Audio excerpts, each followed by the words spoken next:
Right, this is one of those moments where the mask really slips and you see the ugly truth for what it is. So let's talk about the Handala Flotilla.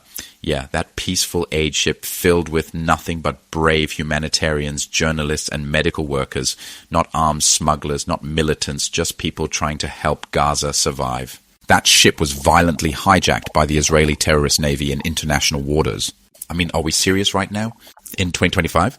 The same Israel that tells the world it's a beacon of democracy and humanity literally kidnapped unarmed civilians on the high seas. And the media blackout around it? Deafening. Because they know it exposes the rotten underbelly of war criminal Netanyahu's genocidal regime. Yet ordinary people are not giving up. Watch this viral video from Salzburg and understand that no matter what Netanyahu does, he is cooked.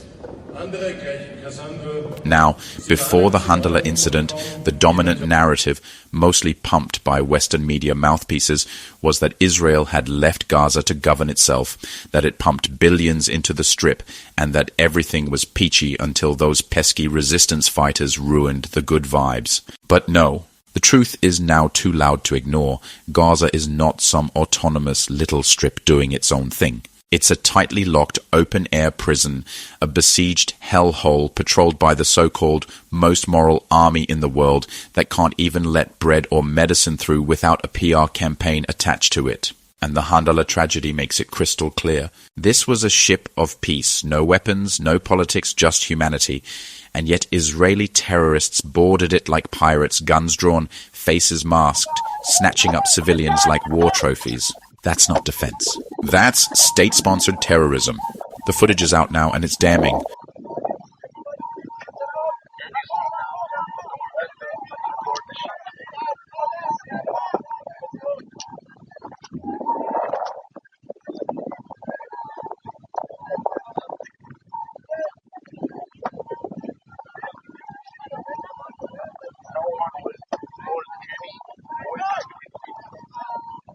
You'll see them right there in international waters violating every rule in the book. They didn't even care about being caught. Now I want you to think about this. Who is really blocking the food from getting into Gaza? Who is shutting down aid trucks and bombing refugee camps? Who is starving civilians and pretending it's just an unfortunate consequence of war? Who? It's Israel. It's Netanyahu's war cabinet. It's the extremists in the Knesset who say openly genocidal things like, let Gaza be desolate, or we should eliminate every last one of them. Israeli officials on record admitting that denying aid is part of the strategy.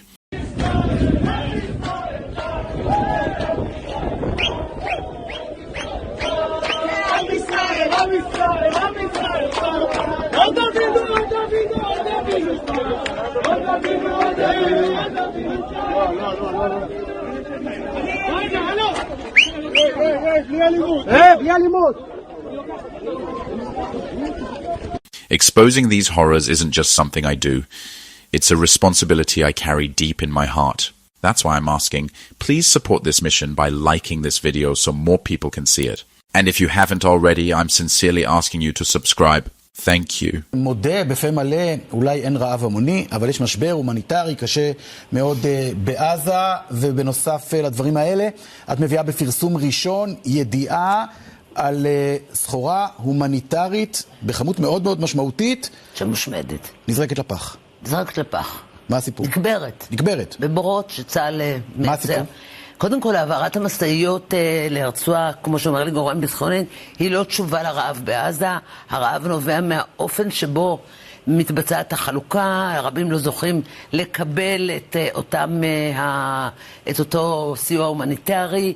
זה פיגוע אסטרטגי, ערכי ולא פחות מדיני, שהתוצאות שלו ישפיעו על מעמדה של ישראל בעולם, וכבר משפיע שנים רבות. כך אומר גורם מתוך המערכת. לגבי המשאיות.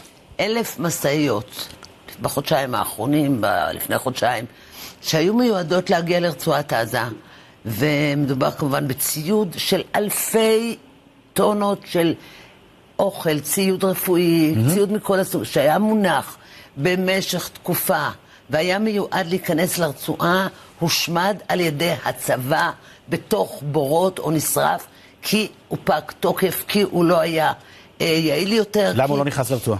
Now, under mounting pressure, thanks to people like you paying attention, Netanyahu is trying to save face. You'll see some aid airdrops trickling in now.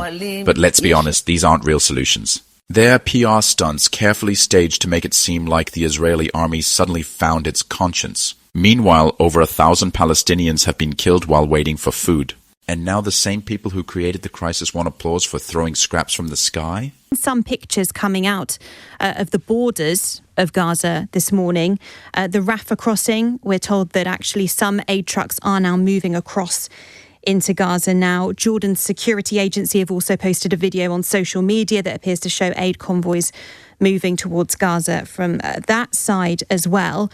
But we're talking about volume, I suppose. How much of an impact is this going to have? The UN says that there needs to be 500 to 600 aid trucks every day into Gaza to support the population. The estimate is that an average of around 69 to 70 have been getting in each day for the last few weeks. And those that do are being surrounded by those extremely hungry people just desperate to get their hands on food. Israel has blamed Hamas for causing this crisis. And then we have Jonathan Conricus, Israel's military mouthpiece, twisting the narrative once again. Instead of admitting Israel is committing war crimes, he says this is all a Hamas victory, as if starving babies to death is some clever political tactic from the resistance. I'm sorry, but how do you even begin to rationalize that level of cruelty and dishonesty? In that case, Jonathan, just if we leave aside the UN statement then, on Friday, Germany, France and the UK called on Israel to immediately lift restrictions on the flow of aid and for an end to, their words, the humanitarian catastrophe that we are witnessing in Gaza. That's not from the UN, that's from Germany, France and the UK. Indeed, and that is indeed very worrying. I think that statement and the previous statement of 27 countries that said something similar, and the French future recognition of a Palestinian state, I think those statements cost Israel the ability to reach a ceasefire. They hardened the bargaining position of Hamas, and Hamas understands, and I think quite correctly from their point of view, that they have Western support, that they've been able to fool Western governments with a massive propaganda campaign that is ongoing as we speak. And what that means is that Hamas saw the situation and said, well, let's go for higher Jonathan, and harder. can I just ask you something on what you said there? Why do you feel that countries such as Germany, France and the UK expressing concern for a humanitarian catastrophe is the same as supporting Hamas? I mean, this is concern for civilians who are starving. Yes, because the bottom line is what matters, and the bottom line is that, in my mind, the concern is justified, and the concern for civilians, women, children, elderly is justified, and as a human being, I am concerned about them as well, even though they support my enemy. So However, what do you think needs to be done then, Hold on, but let me just complete the answer. However, the issue here is who bears responsibility for the situation. In my mind, when countries blame Israel and put pressure on Israel about the situation, they are doing Hamas a service and they are doing Palestinian civilians a disservice. Because let's be honest about this. The situation in Gaza is Hamas's doing. It cannot be undone by anybody but Hamas. Israel has a duty under international law to ensure that aid gets to civilians. The war won't end until Hamas is defeated. There might be a ceasefire. I hope there is one, because I want to see Israeli hostages return to their families. But at the end of the day, after a ceasefire, we will unfortunately have to go back to war, because that is what the other side wants. And I think it's tremendously dishonest and frank and really unhelpful for governments around the world to be piling pressure on Israel when they're not acknowledging the situation of who it is we have on the other side. Hamas is committed to destroying Israel. If I just go back to what I wanted to ask you earlier, what do you think needs to be done then to ensure Israel gets enough aid to civilians? So, first order of business would be to demand of UN and other affiliated organizations to stop boycotting Israeli humanitarian efforts and to start working with Israel.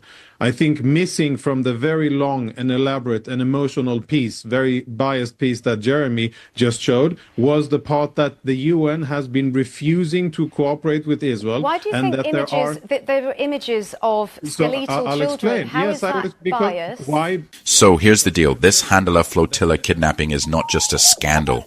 It's a symbol. It shows us everything we need to know about this genocidal war and the violent apartheid system propping it up. And most importantly, the true face of the leaders of America, especially Donald Trump. This is man that promised peace in Gaza, but turned out to be Netanyahu's boy and stooge. Whatever the war criminal had on Trump is working. Before you doubt me, watch what Nick Fuentes has to say. This is just like beyond belief. Colombia has to pay the federal government $200 million. $20 million of that settlement goes to the Jewish faculty of Columbia University for their emotional distress because of the protests. Okay? The Jewish faculty, every faculty member at Columbia who is Jewish is getting a $20 million settlement brokered by the Trump administration. Among other things, the federal government is going to oversee the Middle East curriculum at Columbia to make sure it isn't anti-Semitic. So every class, every political science, international relations class, anything having to do with foreign affairs, the curriculum will be overseen directly by the Department of Education to make sure that it's not anti-Israel. Thank you so much for staying with me until this part of the video. It genuinely means a lot to me. Your decision to watch through to the end shows that you care, and I truly appreciate that. Don't forget, your support is absolutely vital. If you haven't subscribed yet, please do. It's the most powerful way you can help me stay motivated and continue delivering independent, uncensored perspectives on the conflict in Gaza and beyond.